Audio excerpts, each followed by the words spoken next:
Alright, so the last section of Chapter 3 that we are working with is Chapter 3.4, and it's on slope-intercept form. That's how you would, there's many ways to write a line. There's standard form, there's slope-intercept form, and there's point-slope form. For this class, we just focus on slope-intercept form. And it's written in the form, let me change my color.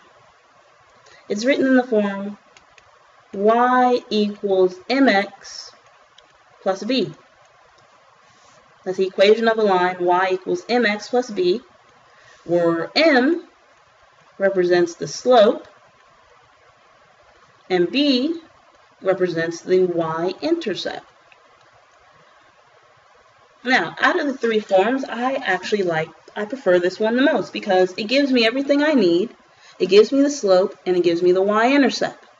So, for example, if I'm looking at number 34, remember this, all of this comes from the chapter review in your book. So number 34, and I have y equals 5x minus 7. It says identify the slope and identify the y-intercept. Well, first of all, I know the slope is the constant multiplying by x. It's the constant multiplying x. And the y-intercept is the number or constant all by himself. So if I look here, who is multiplying by the x? The 5. So the slope of this line is equal to 5, and go ahead and put it as 5 over 1. Okay, remember slope is rise over run. Rise over run. Remember I told you in my city you're required to go up, down first, and then left, right second? Well, that's the rise, and on the bottom is the run. So if you ever end up with just a number like 4 or 5, go ahead and divide by 1. So the slope is 5 over 1, and the y-intercept is equal to negative 7. Because here I'm adding b, right? So remember, change that from a minus sign and put the negative on the number, so the y-intercept is negative 7. Good. What about what else should we look at? How about number 35? Here I have y equals 6 minus 4x. Well, first of all, don't get confused and think the slope is always going to be the first number they give you. The slope is the constant term multiplying on x. So who is multiplying x? Negative 4. So the slope is equal to negative 4. And who's the constant term hanging out by himself? 6, which means the y-intercept, the y-intercept is equal to 6.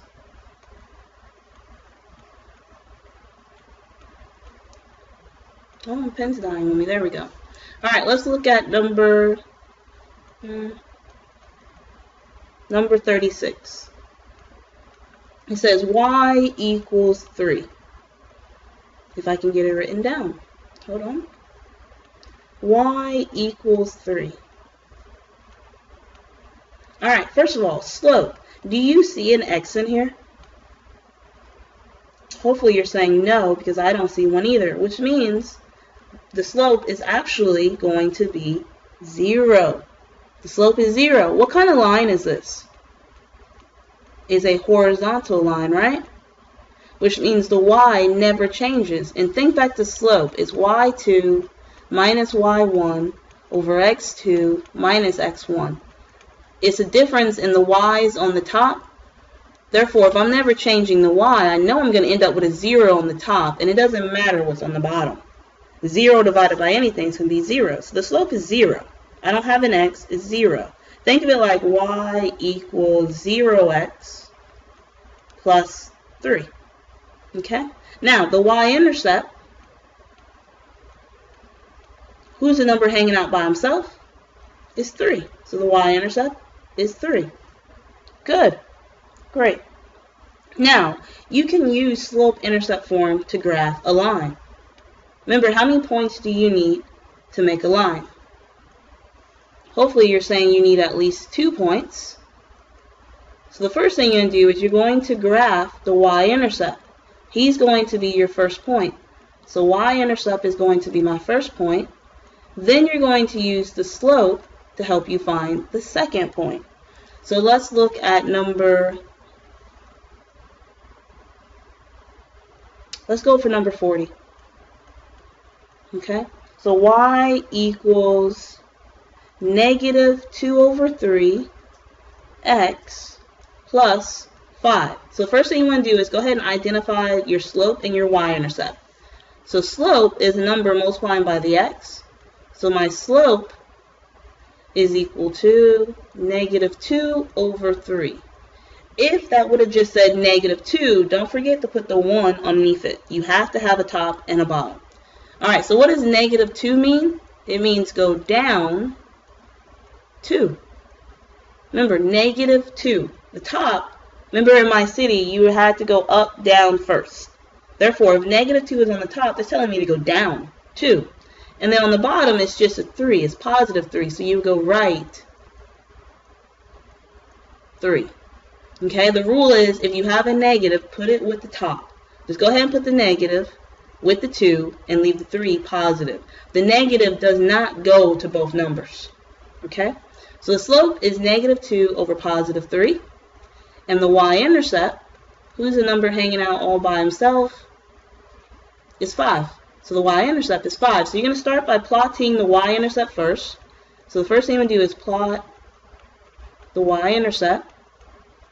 So go ahead and plot the y-intercept. So let's see here. Y-intercept is 5. So it's 1, 2, 3, 4, 5. Make your point. And then the second step says use the slope. Sorry if I'm scribbling. Use the slope to find another point. Remember back when we were first learning about slope and I said I wanted to travel from A's house to B's house? Well, now you're at A's house and A gave you, you're at A's house and B gave you some direction on how to get to his house. So let's follow these directions. I start at A's house and it tells me to go down 2.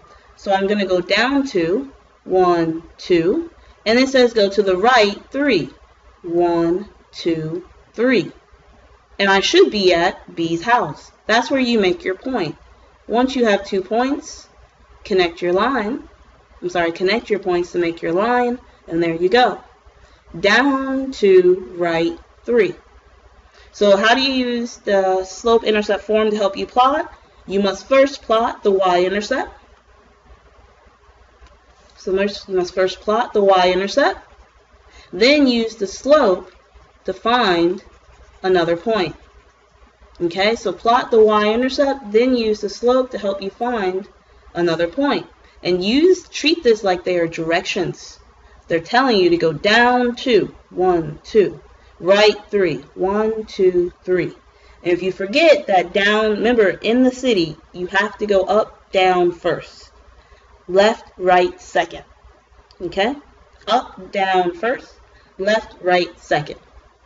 Okay, let me know if you have any questions.